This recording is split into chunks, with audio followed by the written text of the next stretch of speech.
Welcome to వార్తా 9 ముందుగా headlines చూద్దాం.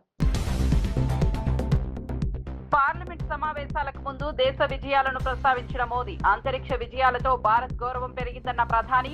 స్కైరూట్ యువ శాస్త్రవేత్తలను అభినందించిన ప్రధాని మోదీ, యువత ఆవిష్కరణలు దేశానికి స్ఫూర్తినిస్తున్నాయని వ్యాఖ్య. సీఎం రేవంత్ రెడ్డిపై తీవ్ర వ్యాఖ్యలు చేసిన కేటీఆర్, ప్రజా సమస్యల కంటే రాజకీయాలకే ప్రాధాన్యమన్న కేటీఆర్, ఇచ్చిన హామీల అమలుపై దృష్టి పెట్టాలనే డిమాండ్. బాధ్యతాయుతంగా వ్యవహరించాలని సీఎం రేవంత్ కు సూచన.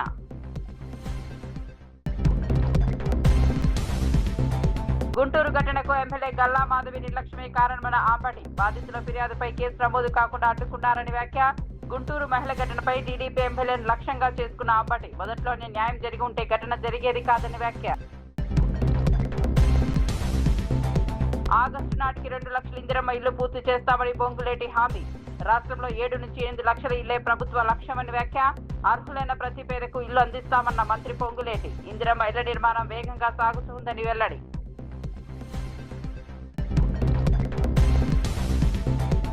నంద్యాలలో తప్పిపోయిన చిన్నారిని క్షేమంగా గుర్తించిన పోలీసులు. రాత్రంతా గాలించి 4 ఏళ్ల చిన్నారిని రక్షించిన పోలీస్ బృందం. డ్రోన్లు, డాగ్ స్పాట్ తో చిన్నారి కోసం విస్తృత గాలింపు. చిన్నారిని సురక్షితంగా కుటుంబ సభ్యులకు అప్పగించిన పోలీసులు.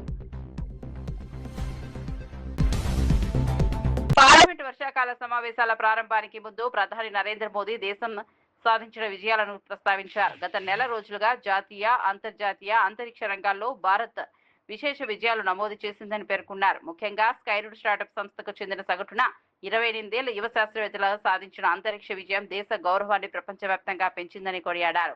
యువత ఆవిష్కరణలు, శాస్త్ర సాంకేతిక రంగంలో సాధిస్తున్న విజయాలు అభివృద్ధి చెందిన భారతానికి నిదర్శనమని తెలిపారు. ఇలాంటి విజయాలు దేశ యువతకు స్ఫూర్తిగా నిలుస్తాయని ప్రధాని మోదీ పేర్కొన్నారు. और अब तो अंतरिक्ष भी हो, एक प्रकार से भारत के लिए गर्व के पल रहे हैं. पिछले वर्ष मानसून सत्र के ठीक पहले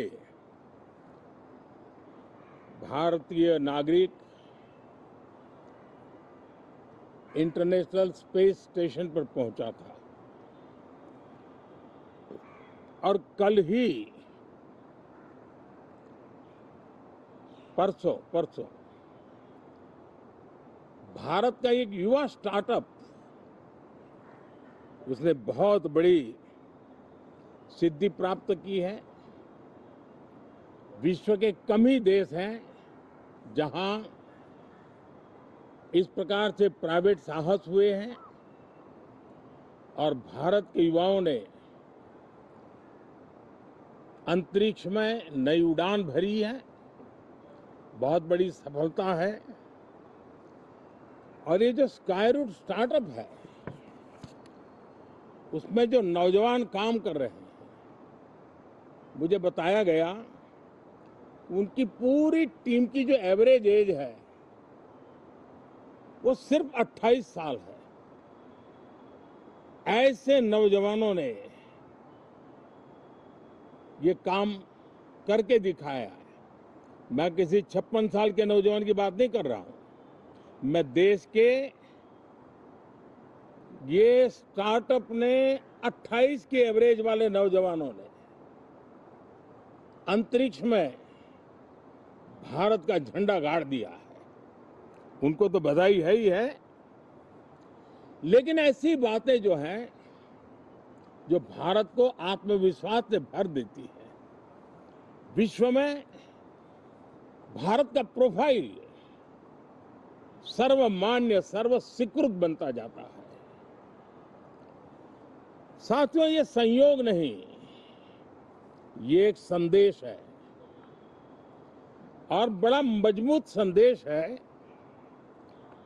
कि हमारे देश के युवाओं की क्षमता और उनकी आकांक्षा अंतरिक्ष जितनी असीम है, इससे बड़ा संदेश देश के लिए कोई और प्रेरणा नहीं दे सकता है.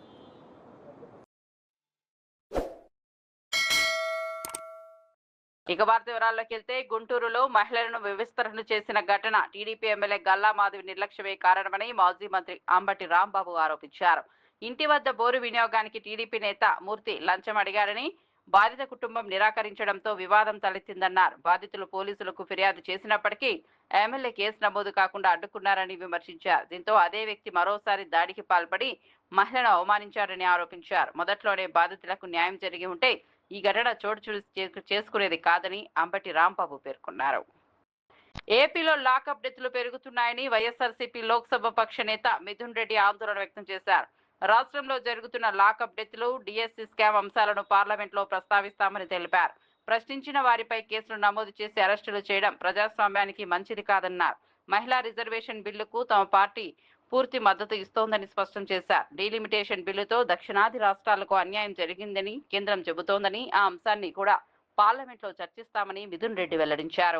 ఇక్కడ ఆ వ్యక్తి గురించి కొన్ని విషయాలు మనం తెలుసుకోవాలి. ఆ మల్లెల వెంకటరమణమూర్తి ఆ వార్డుకు చెందిన తెలుగుదేశం పార్టీ సెక్రటరీ హోదాలో ఉన్న వ్యక్తి. ఆ హోదాను ఉపయోగించి డబ్బులు ఇవ్వాలని డిమాండ్ చేశాడు. దానికి ఆ కుటుంబం నిరాకరించింది. దీంతో వారి మధ్య చిన్న ఘర్షణ జరిగింది. అదే సమయంలో వార్డు సెక్రటరీ హోదాలో ఉన్న ఆ వ్యక్తి దురుసుగా ప్రవర్తించి బాధితురాలిపై మొదటిసారిగా దాడి చేశాడు. దీంతో బాధిత కుటుంబం పోలీస్ స్టేషన్కి వెళ్లి ఫిర్యాదు చేసింది. కానీ పోలీసులు ఎలాంటి చర్య తీసుకోలేదు. పోలీసులు ఎందుకు చర్య తీసుకోలేదు? ఇది ప్రశ్న. దీనికి సమాధానం ఏమిటంటే, స్థానిక శాసనసభ్యురాలు చర్యలు నిలిపివేయవలసిందిగా పోలీసు అధికారులకు ఫోన్ చేసి చెప్పింది. దాంతో పోలీసు అధికారులు కూడా చర్యలు నిలిపివేశారు. ఇంతటితో కథ ముగిసి ఉంటే తర్వాత జరిగిన ఘోరమైన సంఘటన జరిగి ఉండేది కాదు. నా మీదే పోలీస్ స్టేషన్లో ఫిర్యాదు చేస్తారా, నేను తెలుగుదేశం పార్టీ నాయకుడిని అని అహంకారంతో ఆ వార్డు టీడీపీ సెక్రటరీ మరింత రెచ్చిపోయాడు. ఆ తరువాత పెద్ద సంఖ్యలో తన అనుచరులతో ఆ వార్డుకు వెళ్ళాడు. వారితో పాటు కొందరు హిజ్రాలను కూడా తీసుకువెళ్ళాడు. అనంతరం బాధిత కుటుంబంపై దాడికి పాల్పడ్డారు. అంతేకాదు బాధితురాలను నడిబజారులో వివస్త్రణ చేసి అత్యంత దారుణంగా అవమానించారు. ఇది కేవలం ఒక మహిళపై జరిగిన దాడి మాత్రమే కాదు, మానవ సమాజం మొత్తం తలదించుకునేలా చేసిన అత్యంత అమానవీయమైన ఘటన. ఈ ఘటన జరిగిన వెంటనే బాధిత కుటుంబం మరోసారి పోలీస్ స్టేషన్కు వెళ్లి ఫిర్యాదు చేసింది. రాత్రి 1 గంట వరకు వారు పోలీస్ స్టేషన్లోనే ఉన్నారు. అయినప్పటికీ మరుసటి రోజు వరకు కేసు నమోదు కాలేదు. నిందితులపై ఎలాంటి చర్య కూడా తీసుకోలేదు. దీనికి కూడా కారణం శాసనసభ్యురాలే స్వయంగా ఫోన్ చేసి కేసు నమోదు చేయవద్దని పోలీసుల్ని ఆదేశించింది.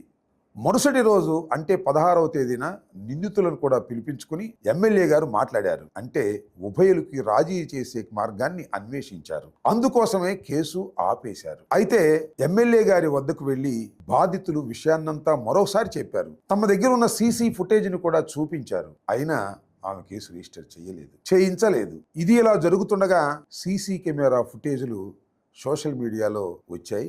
రెగ్యులర్ మీడియాలో తెలంగాణ బీజేపీ ఎమ్మెల్యే పైడి రాకేష్ రెడ్డి కాంగ్రెస్ ప్రభుత్వంపై తీవ్ర వ్యాఖ్యలు చేశారు. ప్రభుత్వం తులం బంగారం హామీని అమలు చేయకపోతే కాంగ్రెస్ నాయకుల మెడలోని బంగారం తీసుకోవాలని ప్రజలకు సూచించారు. ఈ వ్యాఖ్యలతో తెలంగాణ రాజకీయాల్లో చర్చ మొదలైంది.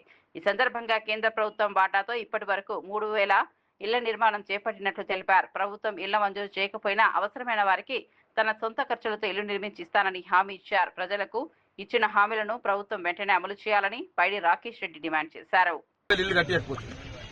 ఊరుకు 10 సొంతం ప్రభుత్వం తెలంగాణ అసెంబ్లీలో మొదటి స్పీచ్లో అడిగాను, దయచేసి ప్రజలు కోరుకుంటారు ఇల్లు, పెన్షన్లు, రేషన్ కార్డు, సామాన్యులు కోరుకునే సమస్య తీర్చాలి.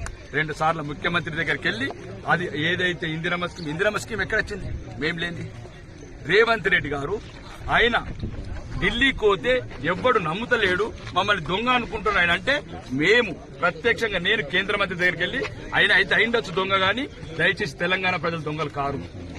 తెలంగాణ ప్రజలకు ప్రధానమంత్రి ఆవాస్ యోజన కింద నిధులు ఇప్పించింది మేము. ఇవి వాళ్ళ నిధులు కావు, మహానిధులు. మేం కట్టిస్తున్నాం ఇల్లు. ఈ రోజు 4 లక్షలు 20 లక్షలు కడతామని కాదు, మొత్తం కలిసింది 2,50,000. దాంట్లో మా వాటా ఉంది. వాటా ఇప్పించింది మేము. రేవంత్ రెడ్డికి అపాయింట్మెంట్ ఇప్పించింది నేను. రేవంత్ రెడ్డికి అపాయింట్మెంట్ ఎవరిస్తున్నారు? ప్రధానంగా వాళ్ళు అడిగేది రూపాయికి వైద్యము, సొంత ఖర్చులతో ఇల్లు కట్టిస్తాను. అదే చెప్తున్నాను. నేను ఆ రోజు అన్నది ప్రభుత్వం కట్టేయకపోతే కట్టిస్తానన్నాను. ప్రభుత్వంతో 3,000 ఇల్లు కట్టించాను. ఈ రోజు నేను ₹1 కన్సల్టెంట్ వైద్యం అని చెప్పాను, దాని మీద నిలబడి ఉన్నాను. ఈ రోజు నా చేతులు కోట్ల కొద్ది ఎల్ఓసీ ఇస్తున్నాను. అది కన్సల్టేషన్ మాత్రమే, ఇది సర్జరీలతో సాధ చేస్తుంది. ఎంతమందికి ఇచ్చారు? అదే చెప్తున్నాను కదా, సుమారు ₹1 కోట్ల అంటున్నాను. కావాలంటే మంచి రిపోర్ట్ పంపిస్తాను ఎల్ఓసీలు అన్ని. ఎల్ఓసి మొత్తం పంపిస్తాం. ఈ రోజు నాకు పవర్ ఇచ్చింది ఆర్మూరు నియోజకవర్గ ప్రజలు నాకు ఆశీర్వాదం ఇచ్చారు, నాకు ఆయుష్ పోశారు. ఈ కలం సంతకం పెడితే కోట్ల రూపాయలు పేదలకు వస్తాయి. హింసలా కావచ్చు, బస్వతారకంలో కావచ్చు, ఇంకా కన్సల్టేషన్ ఇవ్వచ్చు. సో ఈ వివాదం ఎట్లా ముగింపు? మీరు ఎమ్మెల్యేగా ఉన్నారు కాన్స్టిట్యూన్సీ, ఇక్కడ లా అండ్ ఆర్డర్ ప్రాబ్లం అవుతుంది చెప్తారు. లా అండ్ ఆర్డర్ ఇప్పుడు ఎందుకు వస్తుంది? ఇప్పుడు పోలీసులు పోయట్లేదు, మనం మంచిగా మాట్లాడుతున్నాం. ఇప్పుడు ఎవరు అధికారంలో ఉన్నది? ఎవరు? మేము అడుగుతున్నది ఏంటి? అవును, రేపు తెల్లారి అడుగుతాను, చెప్తాను. ఇప్పుడు కూడా చెప్తున్నాను ముఖ్యమంత్రి గారికి. ఒకవేళ చెప్తున్నాను ఈ రోజు ఇంకొకటి, మీరు ఏదైతే తులమిస్తామన్నారు లేకపోతే ఎలక్షన్ల టైంలో కాంగ్రెస్ నాయకుల ఒక్క మెడల కూడా ఒక్క గొలుసు ఉండకుండా తెలంగాణ. ఆంధ్రప్రదేశ్ లో కూటమి ప్రభుత్వం అంగన్వాడీల సంక్షేమానికి ప్రాధాన్యత ఇస్తోందని టీడీపీ నాయకురాలు ఆచంట సునీత తెలిపారు. అంగన్వాడీల చిరకాల డిమాండ్ అయిన గ్రాడ్యుటీ అమలు చేసినట్లు వెల్లడించారు. 76 కోట్ల వ్యయంతో 55,000 మంది అంగన్వాడీ సిబ్బందికి 5G స్మార్ట్ ఫోన్లు అందించామని చెప్పారు. అలాగే తల్లికి వందనం పథకం ద్వారా వేలాది మంది చిన్నారులకు లబ్ధి చేకూరేలా చర్యలు తీసుకుంటున్నామని పేర్కొన్నారు. ప్రభుత్వం చేపడుతున్న సంక్షేమ కార్యక్రమాలపై ప్రతిపక్షాలు చేస్తున్న అసత్య ప్రచారాలను ప్రజలు నమ్మవద్దని కోరారు. రాజమహేంద్రవరం నిర్వహించిన రాష్ట్ర స్థాయి బ్రాహ్మణ మహాసభలో పేద బ్రాహ్మణుల సంక్షేమంపై కీలక తీర్మానాలు చేశారు. ఆర్థికంగా వెనుకబడిన బ్రాహ్మణ కుటుంబాలకు ప్రభుత్వం మరిన్ని సంక్షేమ పథకాలు అమలు చేయాలని నాయకులు కోరారు. ప్రస్తుతం కూటమి ప్రభుత్వం అమలు చేస్తున్న సంక్షేమ కార్యక్రమాలను సమావేశంలో ప్రస్తావిస్తూ వాటిని మరింత విస్తరించాలని అభిప్రాయపడ్డారు. మహాసభలో వచ్చిన సమస్యలను ముఖ్యమంత్రి చంద్రబాబు నాయుడు, ఉప ముఖ్యమంత్రి పవన్ కళ్యాణ్, మంత్రి నారా లోకేష్ దృష్టికి తీసుకెళ్లేందుకు త్వరలో ప్రతినిధి బృందం భేటీ కానున్నట్లు నాయకులు వెల్లడించారు. ఇవన్నీ కూడా లేవనెత్తున్నాం. ఈరోజు అడిగినాం. ఈరోజు అఖిలపక్ష సమావేశంలో ఏపీ వరకు చాలా పెండింగ్ ఇష్యూస్ ఉన్నాయి. ఈవెన్ ఏపీ ఆర్గనైజేషన్ యాక్ట్ కూడా ఈరోజు చాలా ఇష్యూస్ పెండింగ్ ఉన్నాయి. అవన్నీ కూడా సార్ట్అవుట్ చేయాలని చెప్పి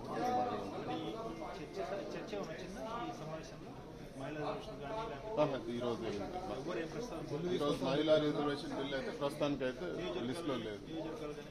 రెండు ఒకటే వస్తాయి, మహిళా రిజర్వేషన్ డిలిమిటేషన్ లేదు. ఈరోజు ఇప్పుడైతే ఈరోజు పెట్టిన లిస్టులో అయితే లేదు. బట్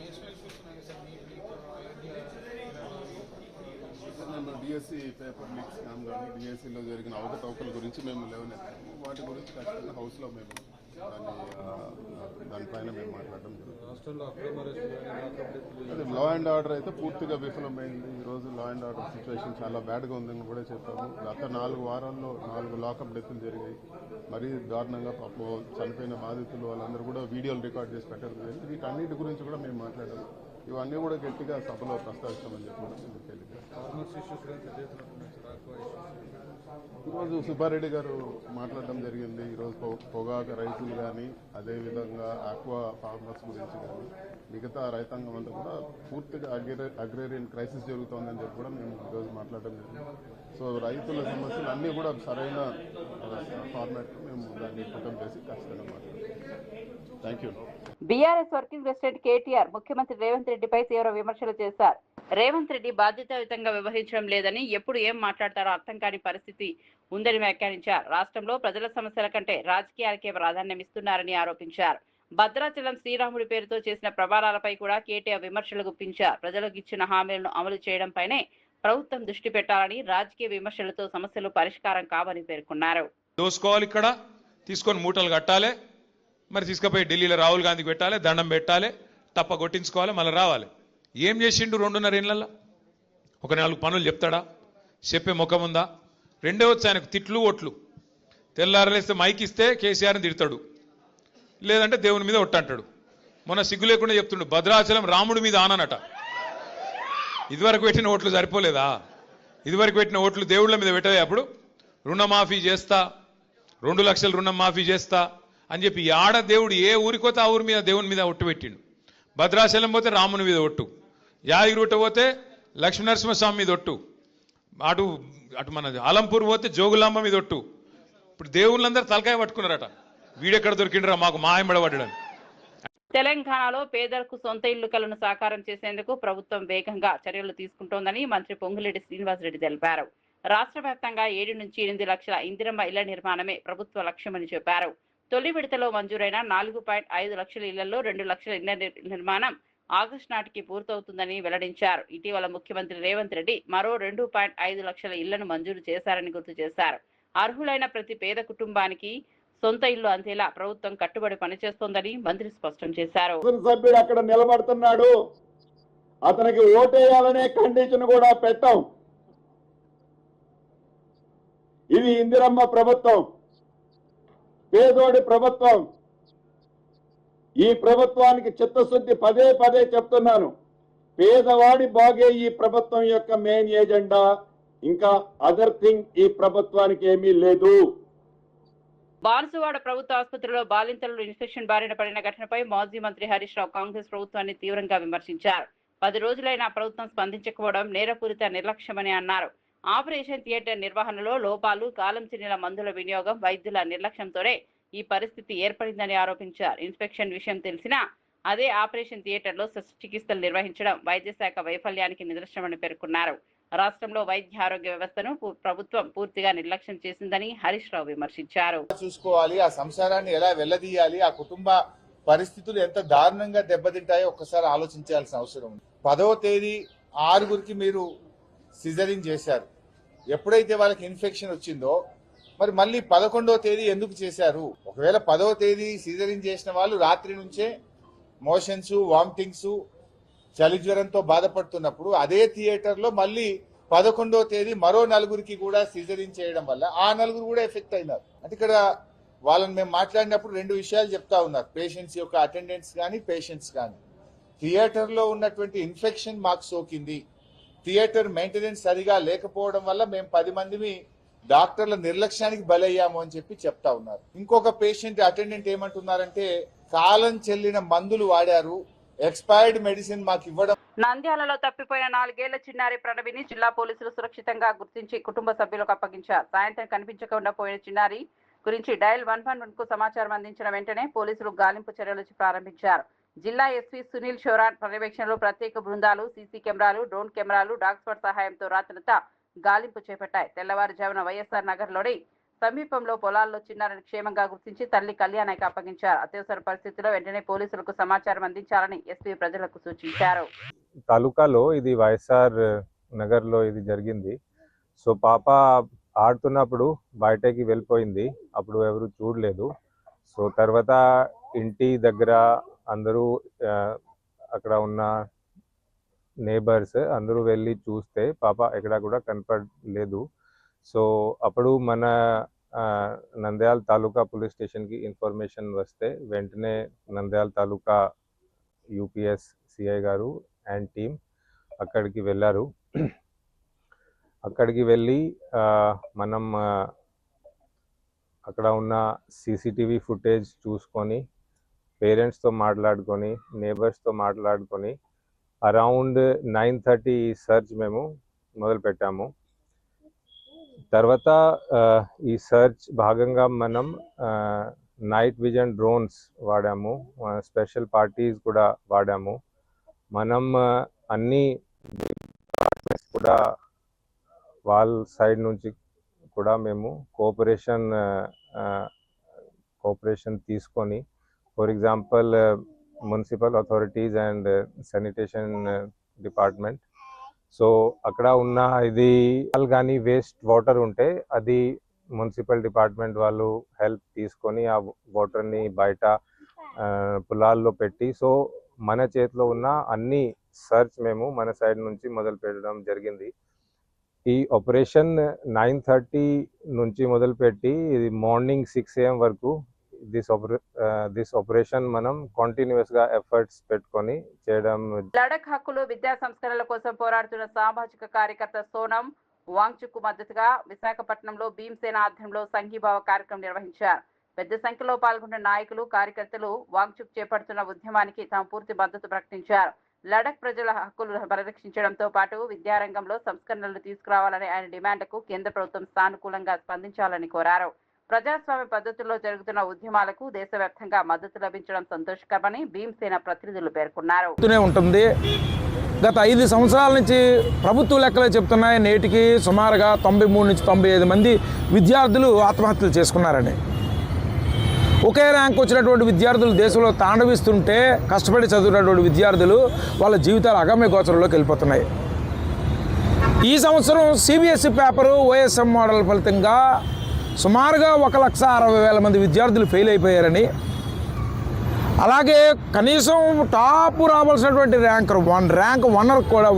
ర్యాంక్ విద్యార్థి కూడా 10 నుంచి 20% తగ్గిపోయిందని ప్రభుత్వమే స్పష్టంగా చెబుతుంది.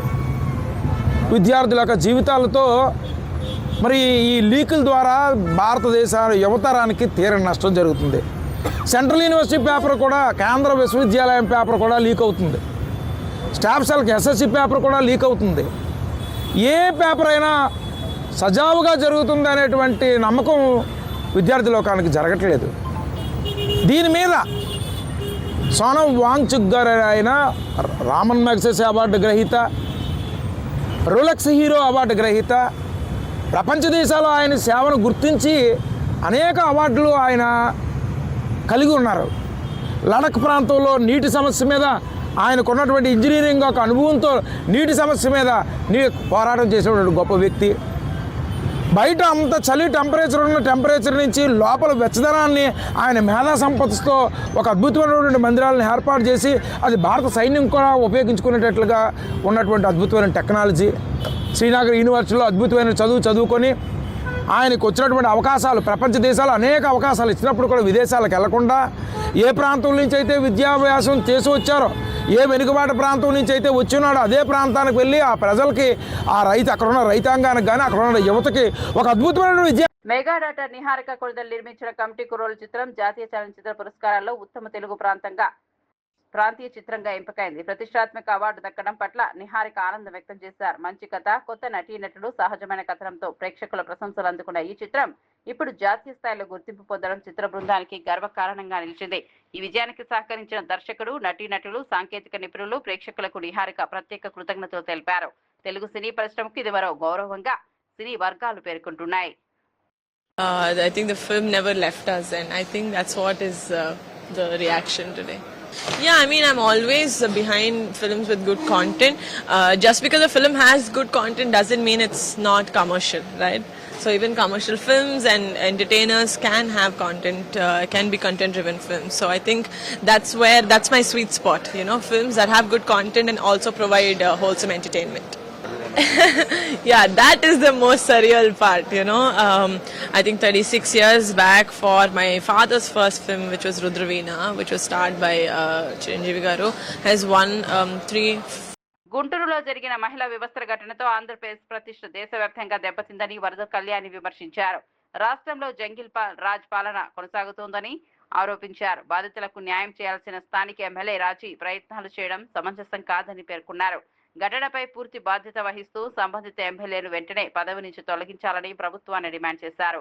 బాధ్యులపై కఠిన చర్యలు తీసుకుని మహిళల భద్రతపై ప్రభుత్వం స్పష్టమైన హామీ ఇవ్వాలని వరద కళ్యాణి కోరారు.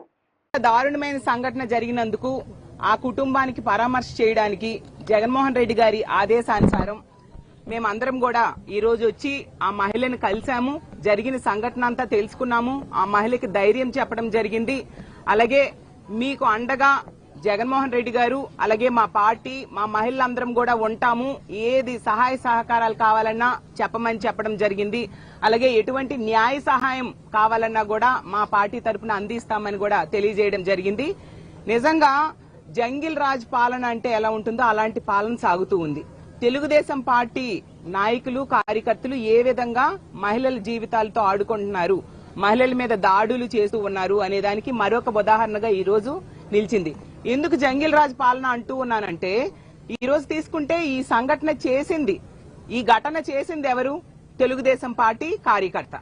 అలాగే ఈ సంఘటన జరిగాక సెటిల్మెంట్ కి ప్రయత్నించింది తెలుగుదేశం పార్టీ ఎమ్మెల్యే అయిన గల్లా మాధవి గారు. నిజంగా ఒక మహిళ ఉండి ఆమె సెటిల్మెంట్ కి ప్రయత్నించడం సిగ్గుచేటు. ఆ సిఐ అన్నారు ఏంటి, ఈ ఎమ్మెల్యే ఆదేశానుసారం మేము యాక్షన్ తీసుకున్నామని. ఈ ఎమ్మెల్యే అంటారు పోలీసుల అలసత్వం వల్ల లేట్ అయింది అని చెప్పేసి. అంటే పోలీసులు అక్కడ మహిళలు కూడా అడుగుతూ ఉన్నారు, మేము కూడా అడుగుతూ ఉన్నాం, ఎమ్మెల్యే చెప్తే గానీ యాక్షన్ తీసుకోరా పోలీసులు? అంటే సామాన్య మానవులు, సామాన్య ప్రజలు, మాకు కష్టం వచ్చింది లేదా ఒక వ్యక్తి ఈ విధంగా దాడి చేశాడు, యాక్షన్ తీసుకోండి అంటే పోలీసులు తీసుకోరా? ఎమ్మెల్యేలు చెప్తేనా తీసుకుంటారా? 10,000 లంచం ఇవ్వలేదని చెప్పి ఆ బోరు వేసుకోవడానికి 10,000 లంచం ఇవ్వలేదని చెప్పి అంత దారుణంగా వివస్వం చేసి దాడి చేశారు. ఎంత ఘోరం అంటే ఆమె భయంతో మూత్రం పోసుకుంటూ ఉన్నా కూడా వీళ్ళు దాడి చేశారంటే ఇంత నీచానికి దిగజారా?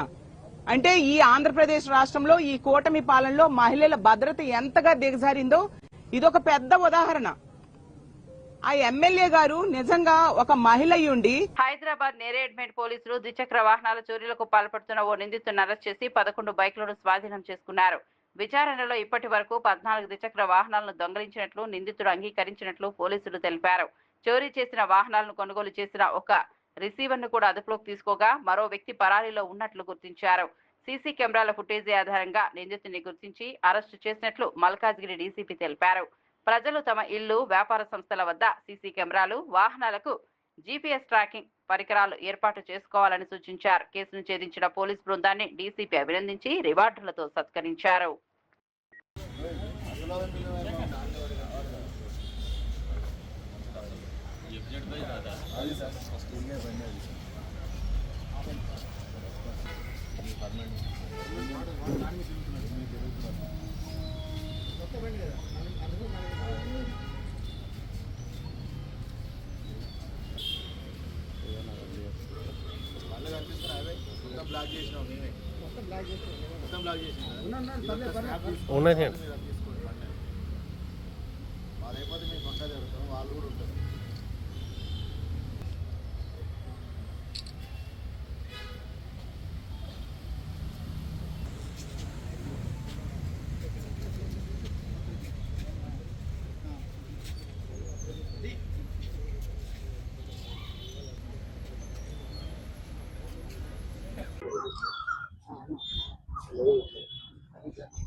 Four days back, Neredmet PS పరిధిలో బృందావన్ కాలనీలో జరిగినటువంటి బైక్ అఫెన్స్లు 4 బైక్లు దొంగతనం కావడం జరిగింది. దీనికి సంబంధించి దర్యాప్తు చేస్తున్న క్రమంలో 20వ తారీఖు నాడు ఈరోజు అనుమానాస్పద భావంతు స్కూల్ దగ్గర అనుమానాస్పద పరిస్థితిలో ఒక బైక్లో వెళ్తున్నటువంటి గుడిసె సుశాంత్ తూప్రాన్ మెదక్ జిల్లా కాళ్ళకల్లు వాస్తవ్యుడు ఇతన్ని అదుపులోకి తీసుకొని ప్రశ్నించడంతో ఈ బైక్ దొంగతనాలకు సంబంధించినటువంటి నేరాలను ఒప్పుకోవడం జరిగింది. ఇతను గతంలో మేడ్చల్ పరిధిలో నివాసం ఉంటూ ఈ ప్రైవేటు జాబులు చేసేవాడు. లాజిస్టిక్ దాంట్లో అదేవిధంగా ఒక మష్రూమ్ కంపెనీలో పనిచేస్తున్న క్రమంలో నెలకు 15,000-18,000 శాలరీ వచ్చేది. సో ఆ శాలరీతో పాటు ఇతనికి ఏదైతే మద్యం అలవాటు ఇతరత్ర ఎంజాయ్ చేసే అలవాటు ఉండడంతో ఆ శాలరీ సరిపోకపోవడంతో అతని ఫ్రెండ్ సతీష్ అనే అతను ఉన్నాడు. అతనితో కూడా కలిపి డిస్కస్ చేసి ఈ 2 వీలర్ దొంగతనాలు అయితే ఈజీగా ఉంటాయి, రాత్రి కూడా బయట ఉంటాయి, మనకు ఈజీగా లాక్ ఓపెన్ అవుతుంది, బైక్ దొంగతనాలు చేసి అమ్ముకున్నట్లయితే డబ్బులు ఈజీగా సంపాదించవచ్చు అనేటటువంటి ఆలోచనతోటి గత సంవత్సరంన్నరగా ఈ బైక్ దొంగతనాలు చేస్తున్నారు 2025 ఏప్రిల్ నుంచి. దీనిలో భాగంగా మొత్తం 14 బైక్ దొంగతనాలకు సంబంధించి వాళ్ళు నేరాన్ని అంగీకరించడం జరిగింది.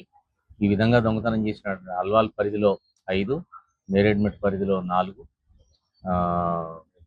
మేడ్చల్ పరిధిలో తర్వాత మెదక్ పరిధిలో కూడా మిగిలిన వాహనాలకు సంబంధించి దొంగతనం చేయడం జరిగింది. దీంట్లో ఇట్లా దొంగతనం చేసుకోవడం, దాన్ని అమ్మిన డబ్బులతో ఎంజాయ్ చేయడం, మళ్ళీ తర్వాత డబ్బులు అయిపోగానే మళ్ళీ దొంగతనం చేయడం ఇట్లా జరుగుతూ ఉండింది. దీంట్లో ఈ రిసీవర్ ఎవరైతే ఉంటాడో ఈ దొంగిలించిన వాహనాలను అమ్మడంలో ప్రవీణ్ అనే వ్యక్తి సహకరిస్తాడు. ప్రస్తుతానికి సుశాంత్ అదేవిధంగా ప్రవీణ్ను అరెస్ట్ చేయడం జరిగింది. సతీష్ అబ్స్కాండింగ్ లో ఉన్నాడు. అతని గురించి ప్రయత్నాలు చేస్తున్నాము. త్వరలోనే అతన్ని కూడా పట్టుకొని రిమాండ్ చేయడం జరుగుతుంది. ఈ సందర్భంగా ముఖ్యంగా ప్రజలకు, ఎందుకంటే ఈ రోజు ఉన్నటువంటి సొసైటీలో విపరీతమైన సంఖ్యలో 2 వీలర్స్ ఉన్నాయి. దాంట్లో హైదరాబాద్ లాంటి ఏరియాల్లో చాలా మంది ఇక్కడనే వచ్చి నివాసం ఉండడంతో ప్రతి గల్లీలో చూసినట్లయితే వాళ్ళకు ఇంట్లో స్పేస్ సరిపోకపోవడము, లేదంటే లేట్ అవర్స్లో జాబుల నుంచి వచ్చే క్రమంలో లోన పెట్టాలనేటటువంటి ఓపిక లేకపోవడం, ఇటువంటి వివిధ కారణాల రీత్యా మీరు ఏ కాలనీలో చూసినా సరే బయట విపరీతంగా పార్క్ చేయడం జరుగుతుంటుంది. సో ఇవన్నీ కూడా దొంగలకు అనుకూలమైన పరిస్థితులు కలగజేస్తున్నాయి. కాబట్టి మీ అందరికీ కూడా విజ్ఞప్తి, మీరు అప్రమత్తతో ఉండాలి. ఈ విధంగా చేసినట్లయితే మనం పరోక్షంగా దొంగలను ఎంకరేజ్ చేసినట్టే. కాబట్టి కంపల్సరీగా మీరు పార్క్ చేసేటప్పుడు జాగ్రత్త తీసుకొని మీ ఇంటి లోపల పార్క్ చేసుకునేటటువంటి చూసుకోవాలి. అదేవిధంగా ఈ రోజుల్లో విపరీతమైన టెక్నాలజీ, లేటెస్ట్ టెక్నాలజీ అవైలబుల్ ఉంటుంది. దానిలో డిస్క్ బ్రేకులు కావచ్చు, ఇతరత్ర అలారం బ్రేకులు కావచ్చు, అలారం లాక్స్ కావచ్చు, డిస్క్ లాక్స్ కావచ్చు, ఇట్లా ఈజీగా ఓపెన్ కాని లాక్లు, లేదా ఎవరైనా బలవంతంగా లాక్ ఓపెన్ చేస్తే మనకు అలారం వచ్చేటటువంటి సిస్టమ్ ఉన్నటువంటి లాక్స్, ఈ విధంగా చాలా ఉన్నవి. దీనికి పెద్ద మొత్తంలో ఖర్చు చేయాల్సిన పని లేదు. మీరు బైక్ ₹1,00,000 పెట్టి కొనుగోలు చేస్తున్నారు, 2-3 వేలు. పార్లమెంట్ సమావేశాలకు ముందు దేశ విజయాలను ప్రస్తావించిన మోదీ, అంతరిక్ష విజయాలతో భారత్ గౌరవం పెరిగిందన్న ప్రధాని, స్కైరూట్ యువ శాస్త్రవేత్తలను అభినందించిన ప్రధాని మోదీ, యువత ఆవిష్కరణలు దేశానికి స్ఫూర్తినిస్తున్నాయని వ్యాఖ్య. సీఎం రేవంత్ రెడ్డిపై తీవ్ర వ్యాఖ్యలు చేసిన కేటీఆర్, ప్రజా సమస్యల కంటే రాజకీయాలకే ప్రాధాన్యమన్న కేటీఆర్, ఇచ్చిన హామీల అమలుపై దృష్టి పెట్టాలనే డిమాండ్, బాధ్యతాయుతంగా వ్యవహరించాలని సీఎం రేవంత్ కు సూచన.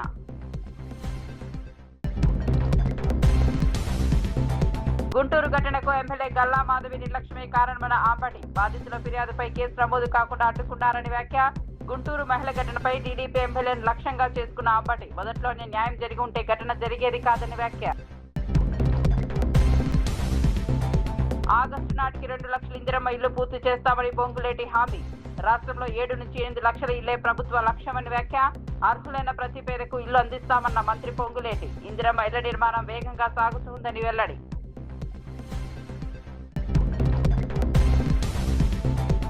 నంద్యాలలో తప్పిపోయిన చిన్నారిని క్షేమంగా గుర్తించిన పోలీసులు, రాత్రంతా గాలించి 4 ఏళ్ల చిన్నారిని రక్షించిన పోలీస్ బృందం. డ్రోన్లు, డాగ్ స్పాట్ తో చిన్నారి కోసం విస్తృత గాలింపు, చిన్నారిని సురక్షితంగా కుటుంబ సభ్యులకు అప్పగించిన పోలీసులు.